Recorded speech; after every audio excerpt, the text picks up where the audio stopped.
Hello everyone, welcome to our channel tasty Telugu treats. అందరూ ఎలా ఉన్నారు? నేను చాలా బాగున్నాను. మీరు కూడా బాగున్నారు అనుకుంటున్నాను.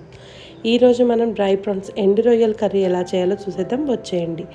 ముందుగా కొన్ని రొయ్యలు తీసుకొని వాటిని తలా తోక తీసేసి నీట్గా క్లీన్ చేసి ఒక పక్కన పెట్టుకోండి.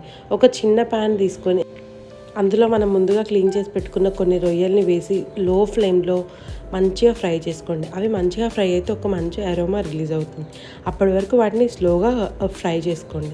తర్వాత ఆ రొయ్యల్ని తీసుకొని ఒక చిన్న బౌల్లో వేసి వేడి వాటర్ ఆర్ కోల్డ్ వాటర్ పోసి కొంచెం సాల్ట్ వేసి వాటిని సోక్ చేయండి. ఆ తర్వాత ఇంకో పాన్ తీసుకొని మీకు సరిపోయేంత ఆయిల్, నేను ఇక్కడ 2 to 3 table spoons of oil వేసాను.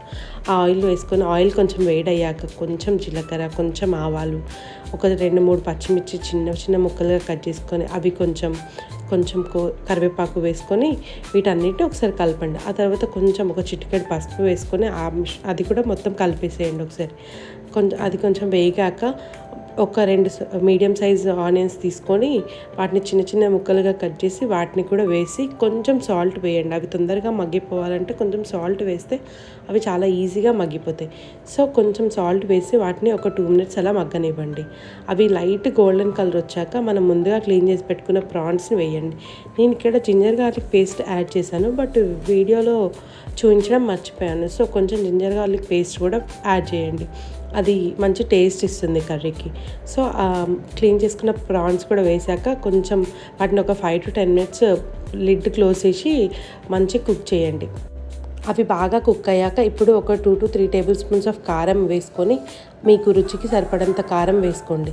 కారం వేసుకున్నాక ఆ కారం కొంచెం బాగా కలిపాక కారం పైన ఆయిల్ రిలీజ్ అవుతుంది. అప్పుడు కొంచెం లైట్గా ఒక గ్లాస్ ఆఫ్ వాటర్, వేడి వాటర్ ఆర్ చల్లటి వాటర్ ఏదైనా పర్లేదు, వేడి వాటర్ పోస్తే కొంచెం తొందరగా కుక్ అవుతుంది. సో ఏదైనా పర్లేదు, వాటర్ వేసి కొంచెం వాటిని బాగా కుక్ అవ్వనివ్వండి లిడ్ క్లోజ్ చేసి ఒక 5 to 10 minutes. ఇదంతా బాగా కుక్ అయ్యాక లాస్ట్లో కొంచెం ధనియాల పొడి వేసేసి దించేసుకోవడమే. ఈ వేడి అన్నంలో కొంచెం ఈ ప్రాన్స్ కర్రీ వేసుకొని తింటుంటే చాలా టేస్టీగా ఉంటుంది. మీరు కూడా ఈ రెసిపీ ట్రై చేస్తే ఎలా ఉందో కమెంట్ సెక్షన్లో కమెంట్ చేయండి.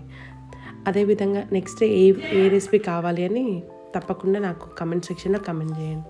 Thanks for watching. Please do like, share and subscribe to tasty Telugu treats.